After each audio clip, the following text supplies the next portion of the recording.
Good day! Quarterfinals na at syempre, inaabangan natin yan at ating ibibigay ang game schedule. Ito ay kompletong game schedule ng quarterfinals simula April 24 hanggang April 25, 2025. Syempre kasama dyan ang venue at saan magaganap at syempre, bigyan natin ng review naging laban nga kahapon at syempre game result at final team standing sa elimination round sa ABC. May mga pasabog din tayong dapat tutukan lalang-lalo pa sa post ni Coach Fabio Mendez. Apat na news na sorpresa na hindi niya pa nire-reveal ay ating pag-uusapan.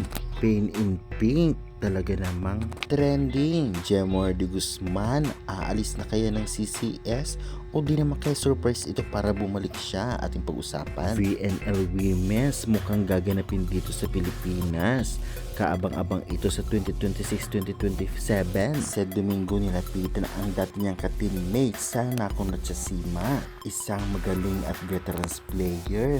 May sinabi kay Alyssa Valdez at other PBL ABC volleyball updates sa ating masakay. Before that guys, please naman, don't forget to like, comment, and subscribe and pa-hit the notification bell para lagi po kayong updated sa aking mga bagong video about sa volleyball dito sa Pilipinas. Guys, pa-subscribe, maraming salamat. Ngayon naman ay unahin po muna natin ang game result kahapon. Nanalo nga ang Nakon Ratchasima ng Thailand kontra sa PLDT in 5 sets sa mga scores na 26-24, 25-20, 20-25 at 20-25. Samantalang nanalo naman ang Petrogas kontra sa Hong Kong in 3 straight sets sa mga scores na 25-8, 25-12 at 25-12. At syempre agad-agad natin ibibigay ang final team standing sa elimination round bago nga ang quarterfinals. Sa Pool A, nangunguna nga dito ang City Zoo 2-0, Creamline 1-1 at Al Nassr 0-2. Samantalang sa Pool B naman, nangunguna ang Kaohsiung at Petrogas Angels. Susundan naman ng Hip Hing. Sa Pool C naman, nangunguna ang Baik Motor. Susundan ng BTB at Sampateran. At letter D naman, nakakuha nga si Nakon Ratchasima ng 2-0. PLDT 1-1 at Queensland 0-2. Dahil dyan pasok ng iba sa quarterfinals at iba naman ay laglag para sa classification round. Samantalang ibigay naman po natin ang magiging game schedule nga sa April 24 at April 25, 2025. Narito po, April 24, 2025 nga, una maghaharap 4 PM ang City VC at PLDT High Speed Hitters.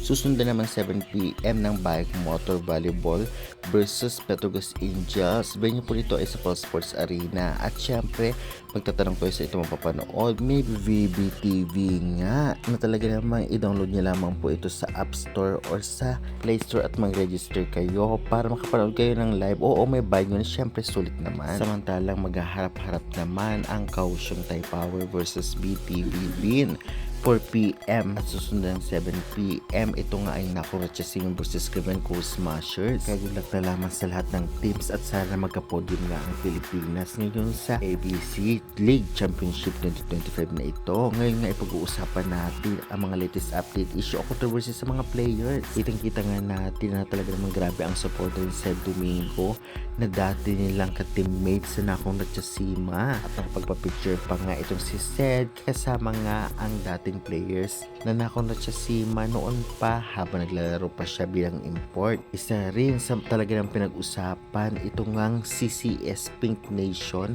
kung saan nga ay talagang may matatanggal kaya dahil nga sa post si Coach Fabio Mendez ay ating titignan. Base kasi sa post ay talaga naman may apat na pasabog. Ito nga ang jaw dropping, New Italians, Pain in Pink, and Wait What. Ang tayong nakikita natin dito na I am Pain in Pink na baka si Jero ito o di naman kaya sa Akari Chargers. Kaya abang-abang na lang po tayo ng confirmation. Ang ibig sabihin naman ng New Italians ay baka bagong head coach ng team o di naman kaya coaching staff. Saan team kaya ito? Malay natin veterans as magaling ng coach ito, lalong-lalo pa from Italy. Kaya good luck na lamang. Nakita rin sa venue ang dating star player at national team player ng Japan na sumusuporta sa kanyang girlfriend na si Brooke Van Sickle. Kaya syempre, sino ba man ang hindi susuportahan ang napakagaling at napakagandang si Brooke Van Sickle. Kaya congrats. At ngayon naman na ibigyan natin ng review ang naging laban kahapon sa PLDT versus Nakon Ratchasima. Kahit nga natalo ang PLDT ay kitang-kita nga natin na lumaban sila at umabot pa sa 2 sets.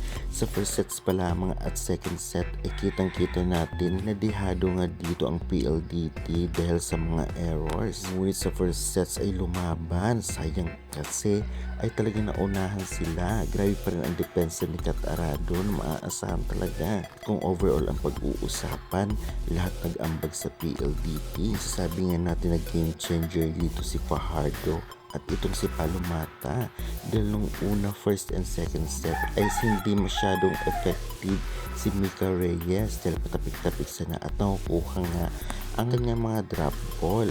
Ngunit nang binalitan ito ni Palomata ay grabe sa blocking si Palomata at kitang-kita naman natin talagang matangkad kaya kasi si Palomata kaya deserve. Sabi nga yung iba kung pinasok ng maaga ang mga players na sina Fajardo at Palomata ay baka nanalo sila. Grabe din si Davison na top scorer ng team at si Salas. Grabe din pinakita ni KKD unstoppable at bumalik na talaga ang kanyang lakas. Kaya naman masasabi natin na posibleng may laban ang Team Criminal Cool Smashers sa Nakon Ratchasima na makakatapat nila sa April 25 at ngayon naman ang PLDT ay makakatapat naman ang CT2 VC ng Kazakhstan na alam naman natin mga higante. Ngayon pa man ay good luck na lamang sa laro. Suportahan na po natin ang lahat ng Team Philippines na club team. Samantalang kitang-kita naman natin ang talagang lakas ngayon ng Petrogas Angels dahil nga tinalo lamang ang kanilang katunggali kahapon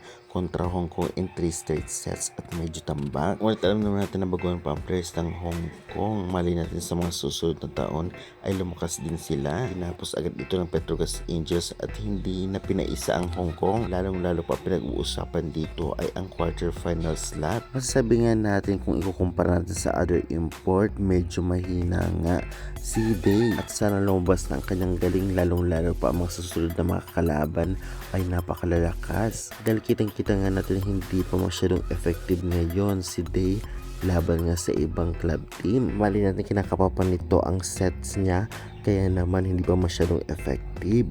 Sa susunod na laban ay talagang malay natin ay talagang lumabas na ang totoo niyang galing kaya good luck na lamang. Isa sa mga veterans na player ng Nakon Ratchasima o Thailand nagsalita abot kay Alyssa Valdez. Ang sabi niya pa nga kung may champion ang Philippines na CCS o Creamline, meron din ang Thailand na Nakon Ratchasima kaya magiging maganda daw ang laban at proud na proud siya hanggang ngayon kay Alyssa Valdez dahil napakatalinong players daw at napakagaling pa rin at syempre pagiging veterans ang pag-uusapan ay talagang dyan si Alyssa Valdez. Mukhang alam ang laruan ni Ali kaya naman baka hindi mo na gamitin si Alyssa Valdez bilang first six ni Coach Meneses. Ngunit malay natin, abang na lang natin ang desisyon ng coach kaya good luck. At ito naman ang format ng quarterfinals at pagkatapos nito ang mananalo sa pagitan ng PLDT at ay makakaharap ulit ng Criminal Cool Smashers kaya grabe ang pagdadaanan sakali matalo man ng CCS ang Nakon Ratchasima. Mali natin talunin din ng PLDT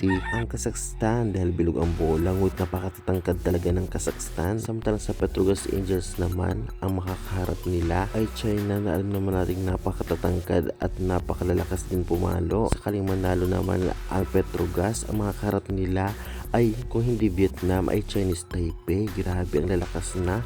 Kaya good luck na lamang at suporta na lang po natin ang sariling ating mga club teams. Kaya guys, sa tingin ninyo magka-podium kaya kahit isa sa mga teams ng Pilipinas, i-comment nyo na yan at huwag kalimutan mag-like and subscribe for more updates.